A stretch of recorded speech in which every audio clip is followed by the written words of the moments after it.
Simon, SB, and Catherine. Our team.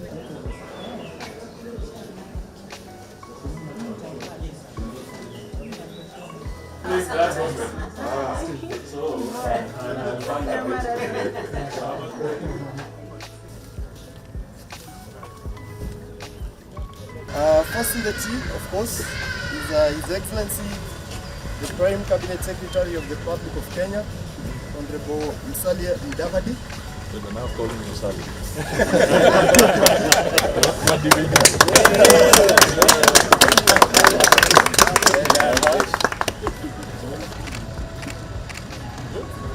So you're set? Yes.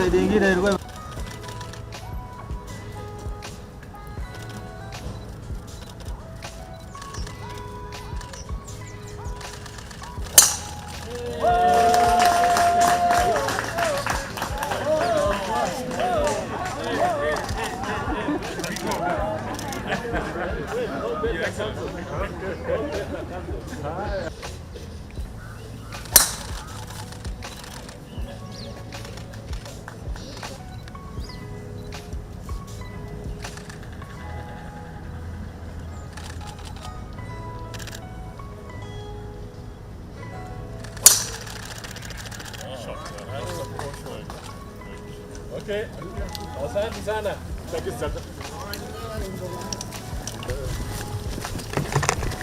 Good morning, focus.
Fast. Very fast.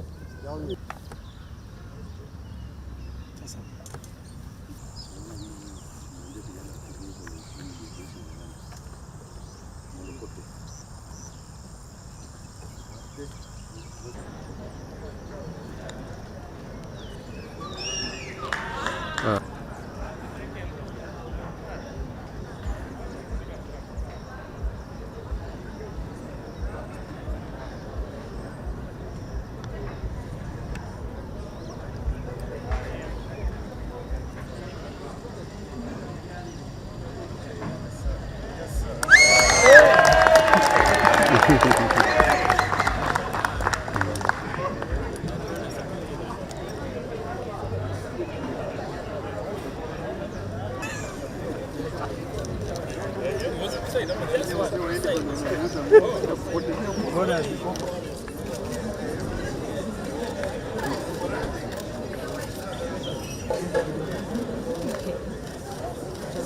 Uko sawa?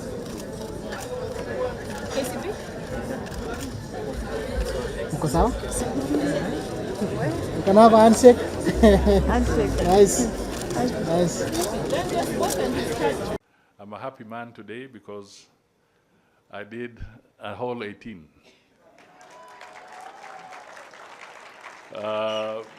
I've been missing the course, so this was a good opportunity. I had a very nice 4-ball. Where are they? These good gentlemen, if they can stand up. Thank you so much for giving me a good round of golf, stress-free. Hakuna siasa. It was just golf. So I really enjoyed it, and I would like to encourage us to promote this sport as we promote others. You heard my colleague Kipchumba talk about sports, how it is so important in getting us through certain difficult times. Of course, I remember one occasion, because people had not quite realized the importance of sports. But if you go back into history, you will remember that there was an occasion when I think there was some tension in this region, and I believe it was President, perhaps Carter, or somebody, who then sent the late Muhammad Ali as his special envoy in the region to try and bring peace, because there's some tension in the countries. But at that time, some countries received Muhammad Ali, and others did not. And the politics of that time was that how could you send a sportsman, a boxer, to go and talk diplomacy to heads of state? So it was being chided at that time. But little did we know that in the future, sports was going to become an extremely important tool of diplomacy. So asante sana, and I want to assure you that I beat these guys fair and square.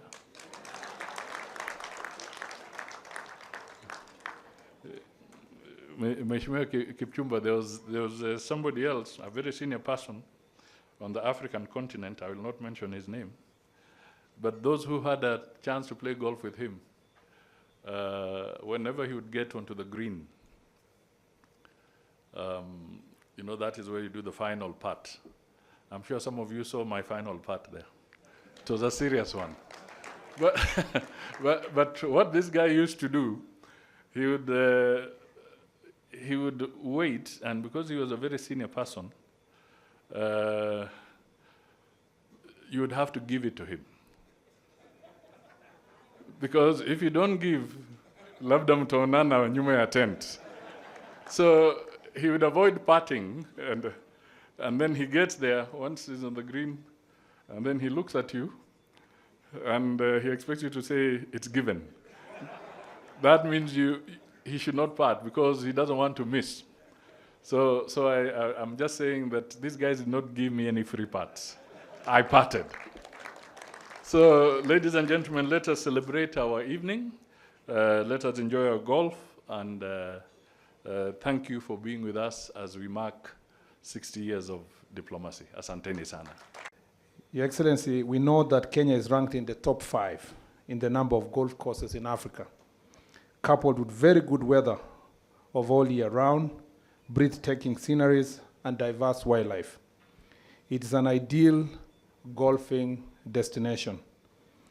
As a matter of fact, Vipingo Ridge is the first and so far the only PGA accredited golf course in Africa. We are ranked the 7th in the 2024 All Africa Golf Team Championship in Bulawayo, Zimbabwe in late October, even though we featured a young team but actually very talented. The annual Magical Kenya Open, which I really look forward to us hosting next year, is the only DP World Tour event in East and Central Africa and dates back to 1967. Golf receives very good sponsorship by the private sector in Kenya, and we appreciate the partnership as a ministry. In fact, this is an area we really struggle as a ministry to find sponsors. And I must start by thanking KCB, because KCB is sponsoring nearly all the sports in the country. I know we have a small problem in football at the moment, and many of the sponsors, including KCB, have not been able to support the Federation, for Football Federation, but at least they are supporting their club. And so I think golf is leading in showing how accountability and proper organized sport and federation can help us achieve more support and sponsorship from the private sector other than depending on the government resources. And therefore, we want to thank the private sector, starting with KCB, for being in the forefront in terms of supporting sports in the country. Your Excellency, our athletes' success has contributed to our positive image and standing in the world. Our athletics prowess precedes us in the world capitals. It's a ready source of soft power in any negotiations. Bracelets featuring our national colors have come to symbolize strength and invisibility all over Africa and the wider world. The allure of this country means that diplomats choose to live here after the end of their tour of duty. It is easy to win hosting bids in our country thanks to our sports standing. Our country welcomes athletes from all over the world to train in our country, especially our high altitude training grounds, fostering friendly relationships with other countries. Our athletes are also used as brand ambassadors for other races in the world. Last week, marathon world record holder Ruth Chemgetich was a guest in the Great Ethiopian Run, while Eliud Kipchoge is in Thailand next week. He will be in Thailand next week to promote distance running. In fact, he's in China as we speak to promote distance running. Over the years, our top athletes have been chosen as goodwill ambassadors. Just last month again, Eliud Kipchoge was made the UNESCO Goodwill Ambassador for Sports, Integrity and Values. And some of our notable names in athletes globally include in the game of rugby, where Humphrey Kayange, Colin Sinjera, among others, are our top brands in the world. We know that we have very good tennis players led by Angela Kutoi, who is doing very well. The young girl will be a sensation in the near future. We know in football, a sport that many Kenyans love, that the Wanyamas, Victor and McDonald Mariga, are some of our top players who have played in Champions League and Premier Leagues and Italian League. We know that in golf, Mr. Mutui Kibugu is doing very well insofar as the game of golf is concerned. So all these players and athletes are actually the best brand of our country. They give us the best value that no advertisement can ever give us because of what they do all over the world. I was pondering about the subject of golf and diplomacy as I came. Your Excellency, golf has saved the relationship of countries. I recall a small incident which mushroomed into a big incident between Singapore and the United States about 1993, when a young man called Michael Fay, who was accused of vandalizing vehicles and road signs while on a trip to Singapore, was arrested and charged and sentenced to be caned, to be flogged, like 6 times, according to Singaporean law.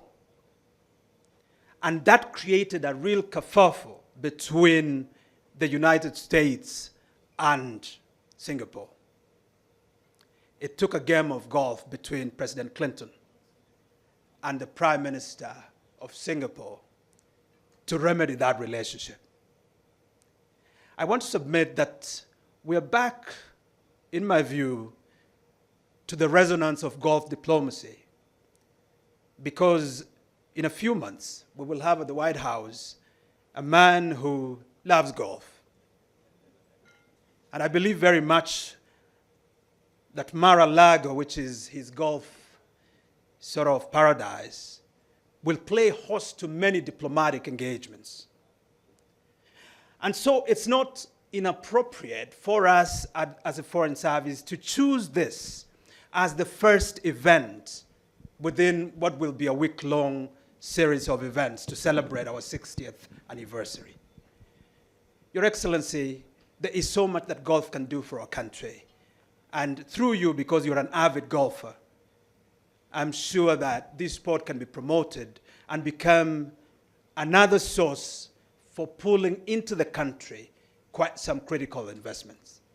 I am delighted to see you all this evening as we celebrate the climax of the Diplomatic Golf Challenge and enjoy a social evening together.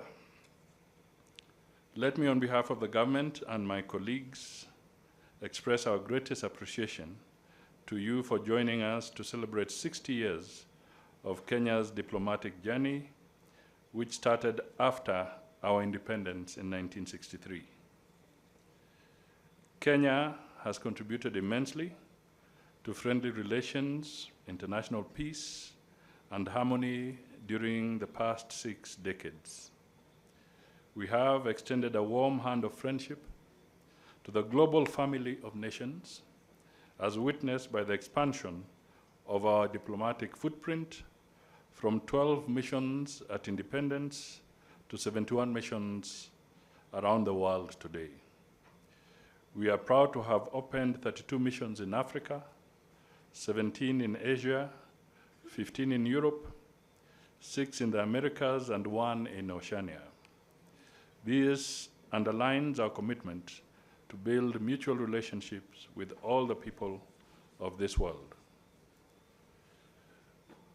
We chose to inaugurate the celebration of 60 years of our diplomatic journey through a sport that shares some common and unique characteristics with the practice of diplomacy.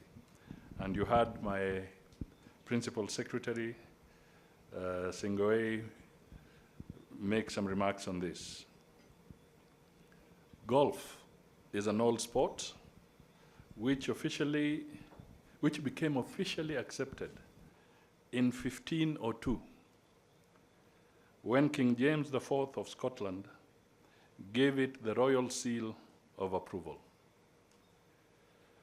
This distinguished sport, just like diplomacy, provides a good avenue for friendships, connection, and strategic partnerships.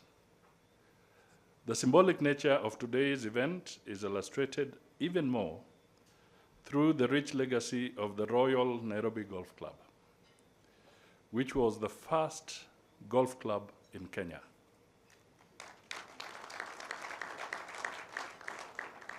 It began in 1906 and received the royal grant of patronage from Buckingham Palace in 1936.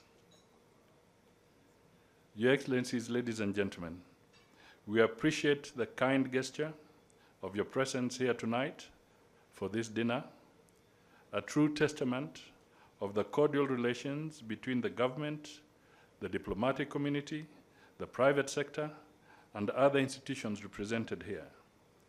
In a special way, let us appreciate the Kenya Commercial Bank, the main sponsor, for partnering with us to make this diplomatic golf event and dinner truly memorable. Today's events precede the official start